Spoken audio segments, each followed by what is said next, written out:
Yo, vous allez bien? Moi en tout cas, je déborde d'énergie.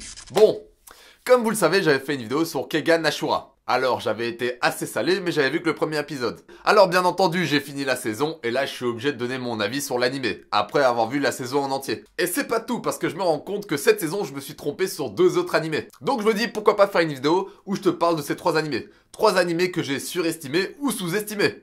Sinon, avant de commencer, bonne nouvelle, j'ai à nouveau reçu une OP sur les jeux mobiles. Alors tu devrais être content pour moi, parce que si je reçois des OP, ça veut dire que j'avance. Et comme tu sais que je suis pas du genre à gratter des Tipeee, des Utip et je ne sais quelle merde, bah voilà, il faut bien que je me débrouille. Le jeu mobile dont je vais te parler aujourd'hui, c'est un jeu de séduction, c'est un jeu où tu dois... C'est un jeu où tu dois pécho des meufs. Alors ça s'appelle Passion Puzzle. D'ailleurs, Get Smash, je te dédicace cette OP. En gros, dans le jeu, attendez, j'arrive pas à garder mon sérieux. En gros, dans le jeu, c'est une sorte de scénario où t'es un gars qui peut pas s'empêcher de draguer tout ce qui bouge. Alors dès que tu vois une fille, tu te sens obligé de la complimenter. Tu te sens obligé de la draguer. En gros, ça marche comme ça, t'as une carte avec plusieurs lieux et plusieurs filles. Ces filles, tu vas les aborder et t'auras plusieurs choix. Et en fonction de ces choix, tu peux avoir un rendez-vous avec elles. Et le système de rendez-vous, c'est une sorte de mini-jeu dans le style. Plus tu vas être efficace, plus tu vas exceller. Plus tu vas exceller dans ta relation. Et une fois que t'as fini tout ça, tu gardes le contact de ta fille et elle t'envoie des photos. Elle t'envoie des photos et parfois elle t'envoie même des nudes. Et ce qui est bien, c'est que tu peux booster tes attitudes et tes capacités. Par exemple, regarde-moi, je suis au max partout. Ça m'étonne même pas. Ça m'étonne même pas. Après voilà, sur ton téléphone, t'as accès à tout type de photos, donc voilà. Je te partage pas mes conquêtes, mais tu sais qu'il y en a à l'appel. Enfin bref, si ça t'intéresse, le lien est disponible dans la description. Bref, commençons tout d'abord par Kengan Ashura. Alors, je sais, je retourne ma veste. Vous aviez raison dans les commentaires, cet animé est excellent. J'avais vu le premier épisode et je l'avais vu en VF. Je pense que ça a énormément faussé mon jugement. Et deuxième truc qui a faussé mon jugement, c'est la 3D. Là, c'est une question de goût, mais moi je déteste la 3D. Et même si elle ne bouge pas, c'est vrai qu'on finit par s'y habituer, j'avoue. Donc voilà, 12 épisodes sont disponibles sur Netflix et la nouvelle saison va reprendre le 31 octobre. Donc voilà, je profite de ce retour en veste pour redonner mon avis sur Kengan Ashura. Donc, je l'ai dit, la 3D c'est sûr, si t'aimes pas, elle restera. Elle restera mais tu t'y fais. Par contre, sur les autres points, j'avoue m'être trompé. Tout d'abord, le scénario. Même s'il y a des zones d'ombre, le scénario reste assez imprévisible. Tu sais pas du tout vers quoi tu te diriges. Donc ça, c'est assez sympa. Franchement, en regardant l'anime, je savais pas du tout vers quoi je me dirigeais. Je pensais que c'était un scénario vide et bancal et assez prévisible, mais en fait, non, pas du tout. En plus, j'avoue que j'ai trop craché sur le vieux. Sur Kazuo. Alors même si après 12 épisodes son introduction n'est pas trop claire, on comprend plus ou moins mais c'est pas trop clair, le gars est super marrant. Donc je comprends pourquoi le personnage est là, le gars est super marrant et il apporte un réel plus à l'animé. Donc ce vieux finalement j'ai fini par l'aimer. Je le trouvais inutile, je trouvais qu'il avait pas sa place, mais c'est des barres, franchement je l'adore, il y a toutes les têtes qui tirent et tout, c'est un bon personnage. Je retire tout ce que j'ai dit. Alors...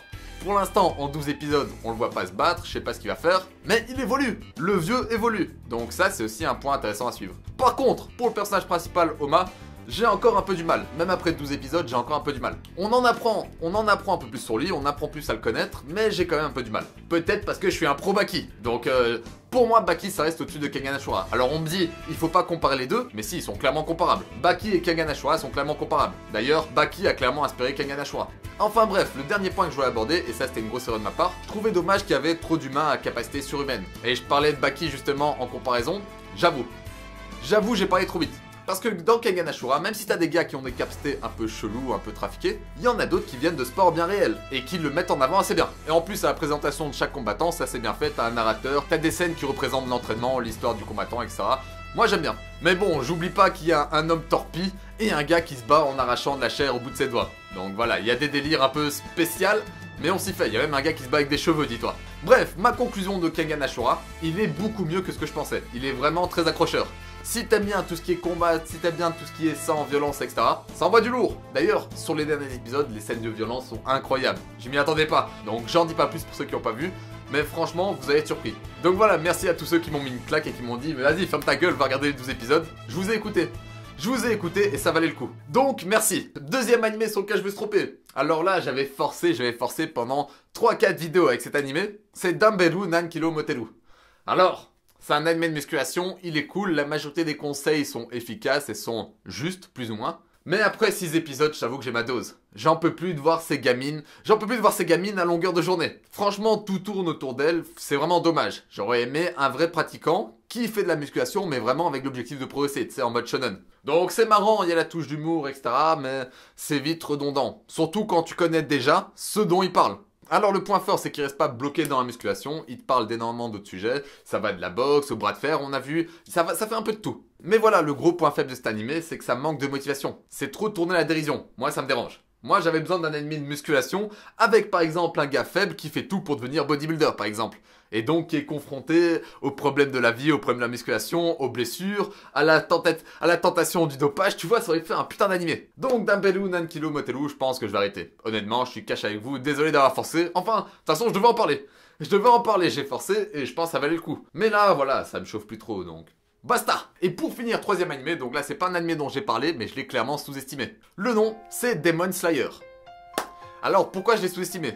Tout simplement parce que c'est un animé que je considérais comme un animé que tu regardes quand t'as rien à regarder. C'est le fast-food de l'animé. Du moins c'est ce que j'avais en tête. D'ailleurs je l'avais appelé Burger Slayer pour te dire. Je retourne ma veste, cet animé est génial. Et je comprends totalement l'engouement qu'il y a autour. Pour ceux qui ne connaissent pas, bref résumé.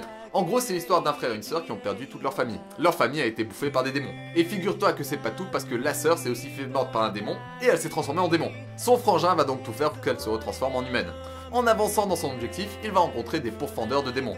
Donc c'est des gars qui parcourent la terre pour tuer des démons. Et finalement, il va essayer d'en devenir un. Il va donc subir un entraînement super stylé et il va apprendre ce qu'on appelle le souffle de l'eau. Donc c'est un style super proche de ce qu'on appelle l'onde dans JoJo's Bizarre, un style lié à la respiration.